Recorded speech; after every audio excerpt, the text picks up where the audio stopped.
What is going on, YouTube, and welcome back to another YouTube video. I hope you guys are having a great day so far. Today has been pretty solid for me.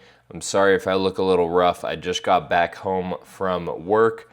This morning I went ahead, worked out, hit legs in the morning. I know, crazy.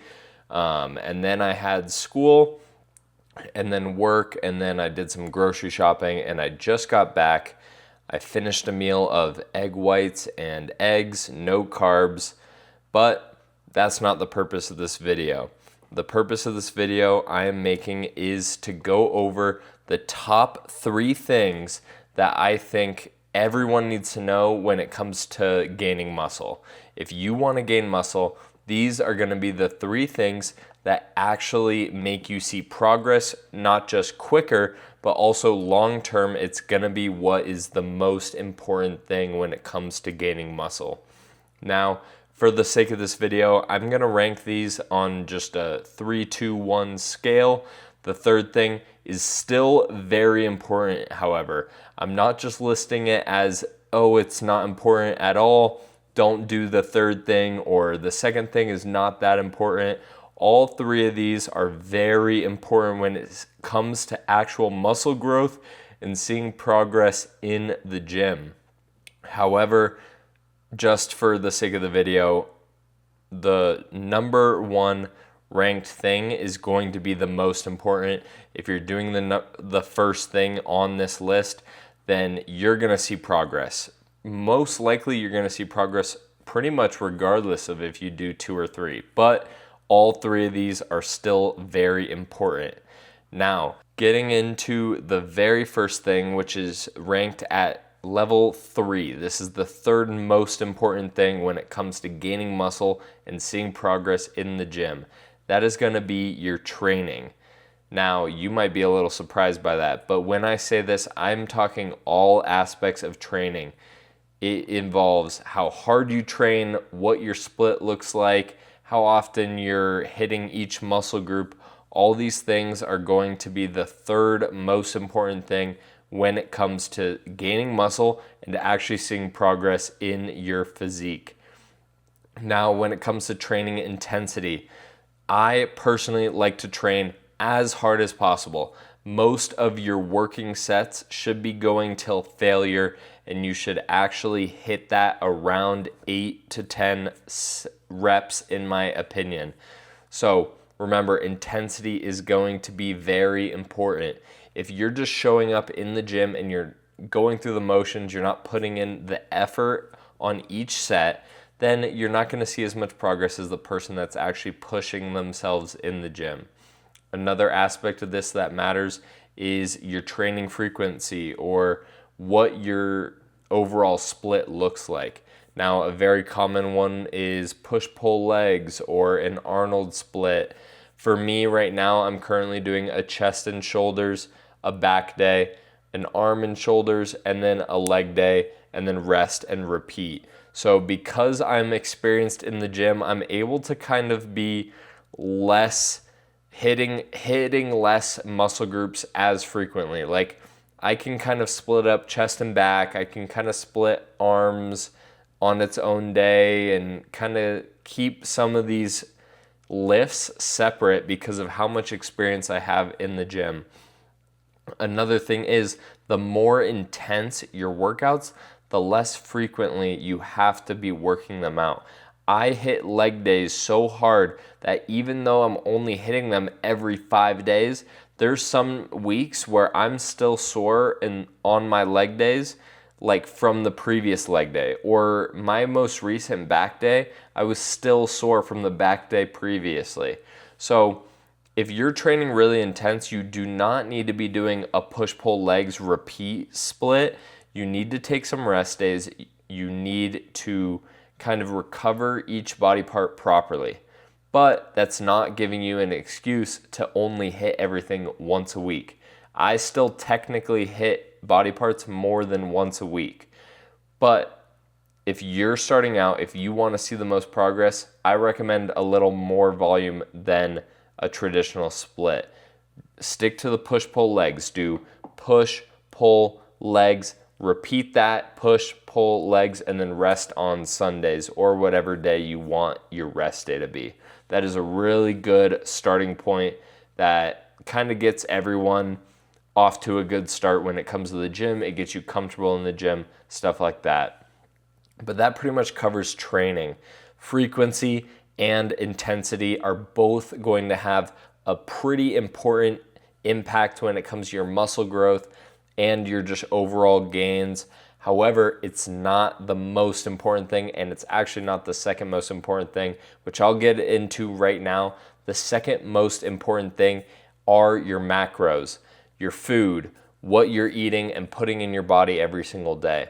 Now, it's easy to say, oh, you just need to bulk and cut. You can kind of eat whatever as long as your calorie intake is at a certain point, or as long as your macros are pretty close.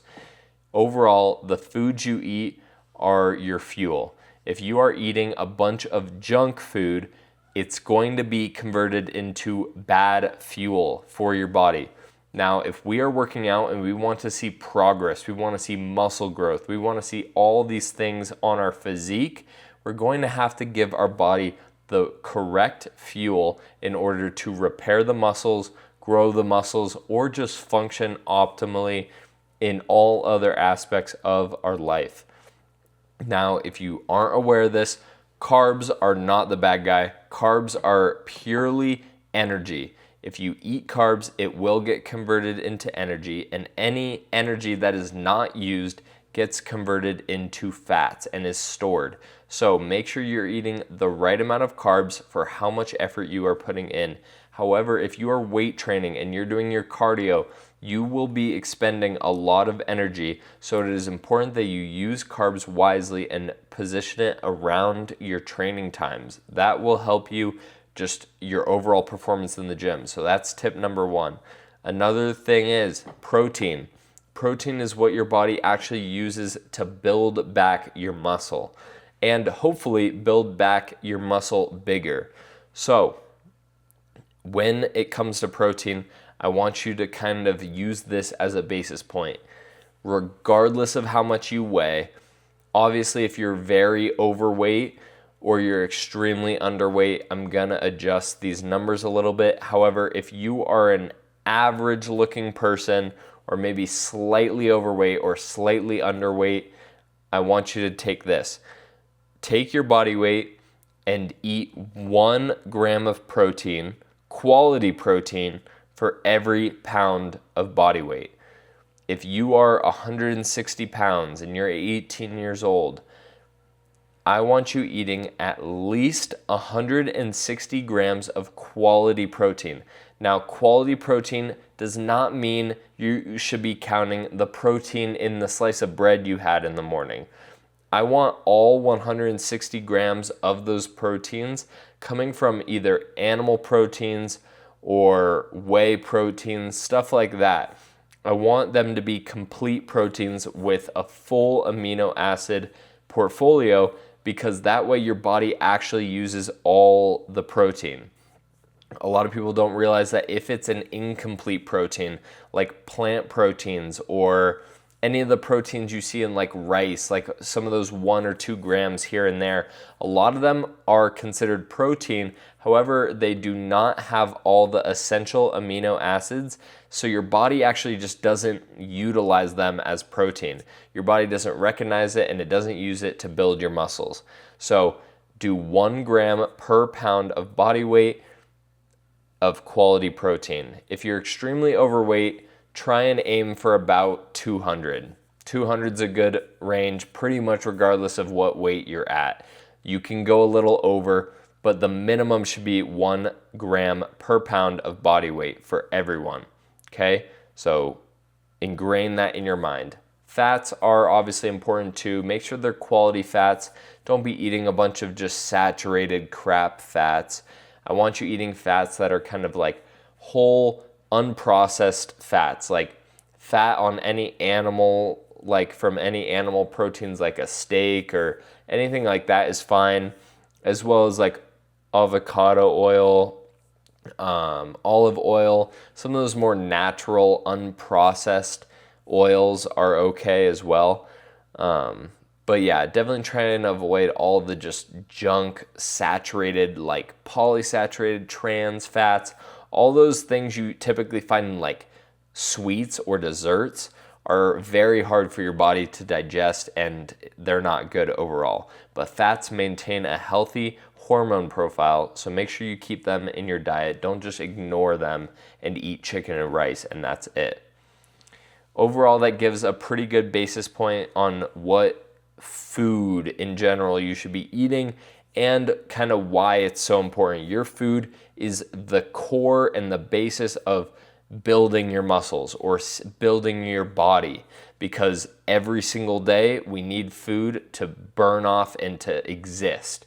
So every single day you're not going to be training, but every single day you're going to be eating. And if you're not fueling your body properly, it's not going to function the right way. It's not going to build the muscle you want to see, and it's not going to build the physique you want to see. So make sure you're tracking your calories, eat proper, clean foods, and you're going to see more progress than if you were to just eat a bunch of junk and cross your fingers.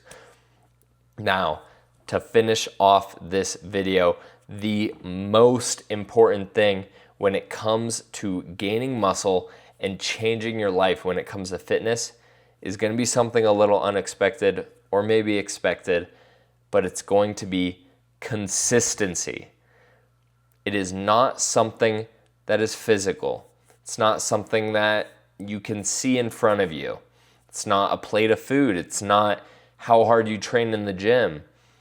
It's consistency.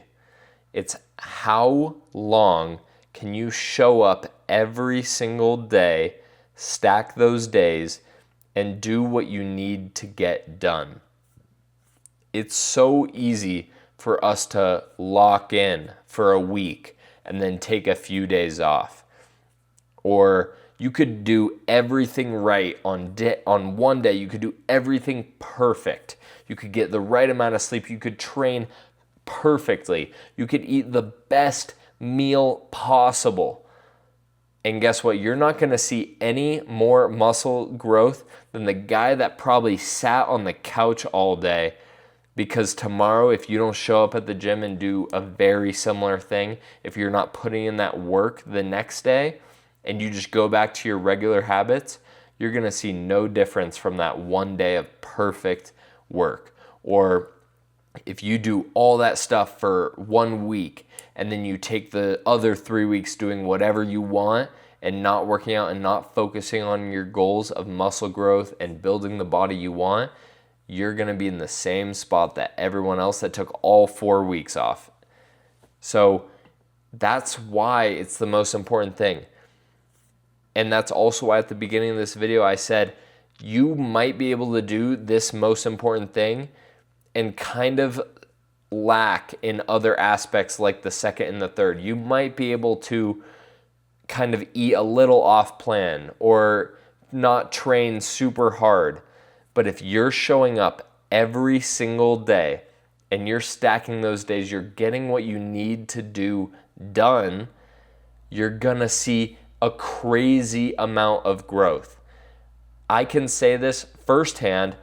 I've been working out for over 4 years now, and it might not seem like a lot of time, but in those 4 years, I've seen people who also worked out for 4 years not make as much progress as me. And a lot of people will just say, oh, well, something genetics, or you just, I don't know, you got lucky. It's not luck. It's I was more consistent with a good diet. I was more consistent with my training. I was more consistent in just showing up and achieving my goals. If you are consistent and bring that consistency into all aspects of your life, you're going to reach your goals quicker and actually make more progress than you probably even imagined. When it comes to my diet, for example, I've been on a diet for, I guess you could say, since November. I've been trying to lose weight, I guess you could say, since November. And I've lost 20 pounds. If I just was pretty consistent with my diet, maybe I still would have lost a little bit of weight. Or if I was a little consistent with my cardio, maybe I still would have lost a little bit of weight. But by being super consistent, by understanding my end goal, by understanding the inputs it took to get to where I am today, I was able to see more progress, even crazier progress than I even thought possible. And I know that if I continue to do it, I'm going to see even more progress. After you see and get a taste of that progress through consistency, I promise you, you're never going to let that go. You will continue to stay consistent. You will continue to set new goals for yourself, and you will change your life when it comes to fitness. Remember, consistency is the number one thing. Your training, your food, your consistency. If those three things are pretty much 95% of the way there, if you have it 95% of the way locked in on all three of those things, you're going to change your life. Fitness is going to be the best thing that's ever happened to you, and people are going to tell you you got lucky. But just stick to those three things, and you're going to reach your goals. I promise you, it's going to work. Hopefully you guys took something out of this video. I know it was a long rant, but if you watched to the end of this video, I hope you enjoyed, and feel free to like and subscribe and tune in for more videos like this one. But overall, I hope you guys just kind of learned something from that. I know it was long, I know it was a rant, whatever. Just take one thing out of that video and just stay consistent with your goals, regardless of if it's fitness, regardless of if it's a career goal or personal goal, anything. Just stay consistent and it will happen. That's how the world works. If you put in so much work that it's unreasonable for you to fail, you're gonna achieve it. I'm gonna end this video off here so I can edit it and film it and post it for you guys. But I hope you guys enjoyed today's video. If you did, like and subscribe and tune in for more videos. Just remember that no one can tell you what you can and can't do, and make people remember your name. Peace out, guys. I'll see you in the next one.